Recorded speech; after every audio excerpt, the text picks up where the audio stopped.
ladies.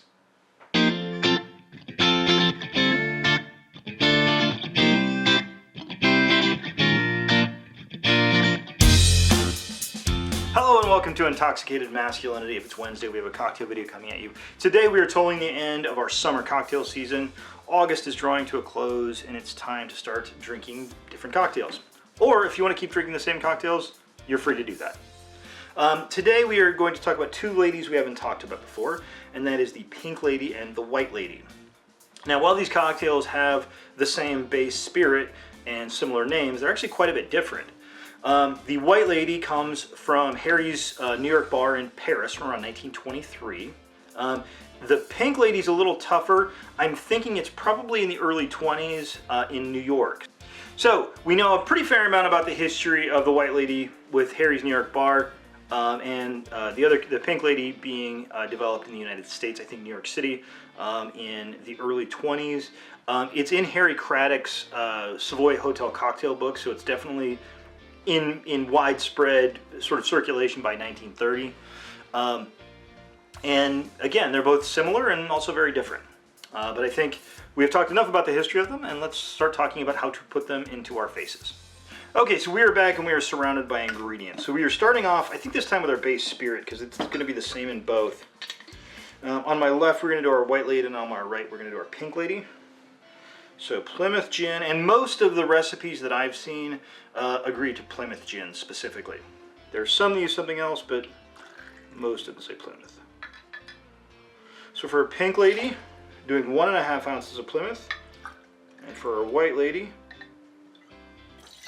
we're going to do 2 ounces of our Plymouth Gin.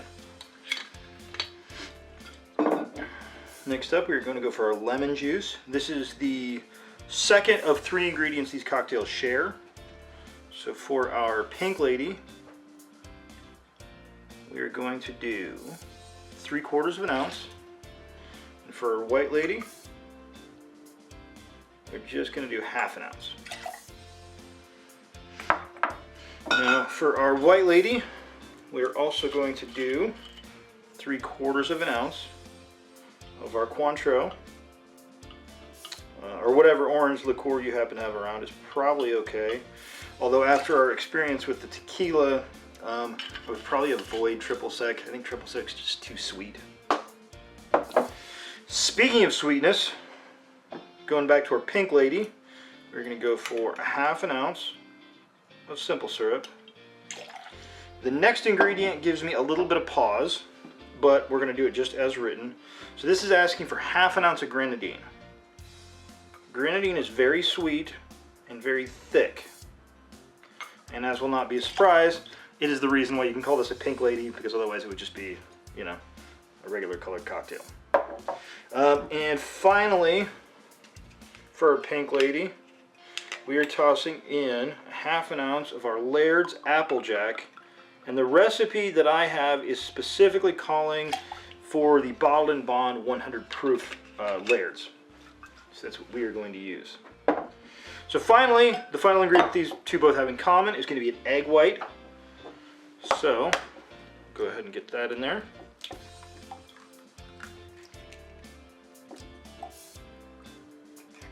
This is the one time when if you get a shell in there, it doesn't really matter because it's going to get strained out anyway. But still try not to. So we get our egg white in our second glass. There we go. Okay, so next, since we got an egg white in here, we're going to give these a nice dry shake. Now, the thing to remember on the dry shake, there's nothing holding these tins together. Once we put ice in there, it's either decreasing or increasing the pressure, I can't remember which, and so they're holding them together. When there's no ice in here, you got to hold them together because you don't want to splash egg all over your face, literally or figuratively. So, nice dry shake. All right, let's get some ice in these and do the final shake. Okay, so go ahead and dump the ice into your shaker. Give it a good whack.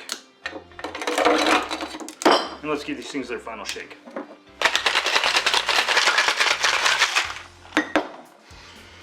All right. It's got a nice layer of frost on the outside. Go ahead and crack those open. And we are going to double strain into a chilled Nick and Nora glass. Normally I would probably do this into a coupe, but my coupe glasses have had a rather high mortality rate lately.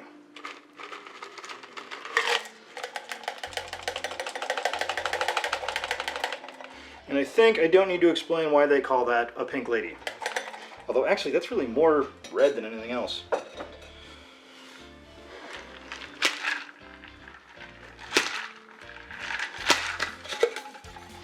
Sometimes your shaker doesn't want to crack. So then over into our other glass, we have our white lady. Again, not really much explanation needed on why they call it that.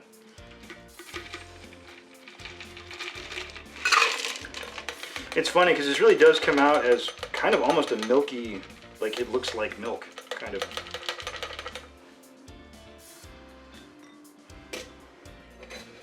All right. So for our white lady, we are going to garnish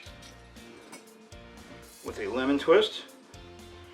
Express that over the glass, rub it on the rim, toss it right on in.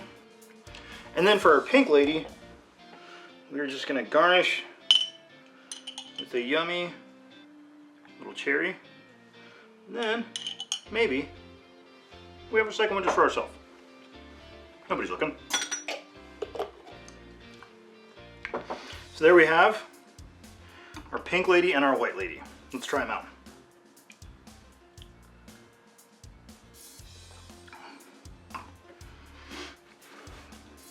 That's pretty good. I feel like my suspicions were kind of confirmed. I think that maybe is a little bit too much grenadine. So it's calling for a half of an ounce. I think maybe I'd go for like a quarter of an ounce, maybe even like an eighth of an ounce. It's not a bad cocktail this way. But I do feel like the grenadine is taking over a little bit more than it should. And I'm not really getting any of the layers really at all. You do get a little bit of the citrus, but that is a lot of grenadine in that cocktail. The consistency is very nice. The egg white is very thoroughly incorporated into the drink, so it gives it that nice kind of silky mouthfeel. The last thing you want with cocktails like this is to have little bits of egg still floating in there, because that is not going to make your cocktail taste good. All right, let's try the white lady.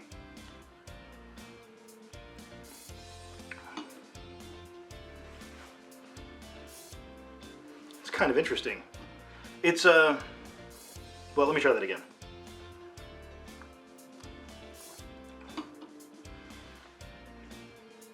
I think in future, if you are trying these against each other, try this one first. The grenadine is really kind of taken over there, and I think I might wash my palate out and try that one more time. Okay, I'm gonna try that one more time.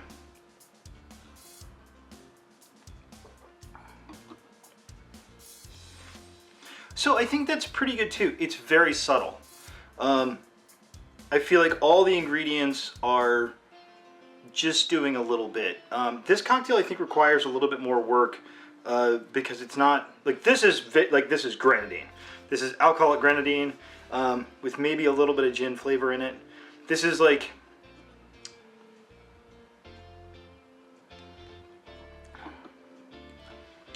there's good gin flavor there. You know, I like Plymouth gin.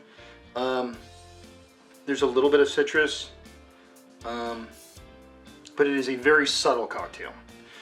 So very much this will, which one of these you go for will depend very much on your palate. If you like sort of big, bold kind of flavors, you're definitely going to want to go with the Pink Lady. If you want something that's kind of subtle, that takes a little bit more appreciation, I think. I don't think it's a worse cocktail. But I think it's a little more subtle, and it might, for some people, kind of might describe it as a little bit more bland.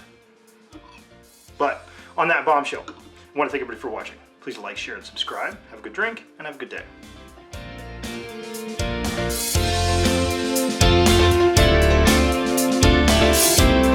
What the fuck am I even saying? What is any of this?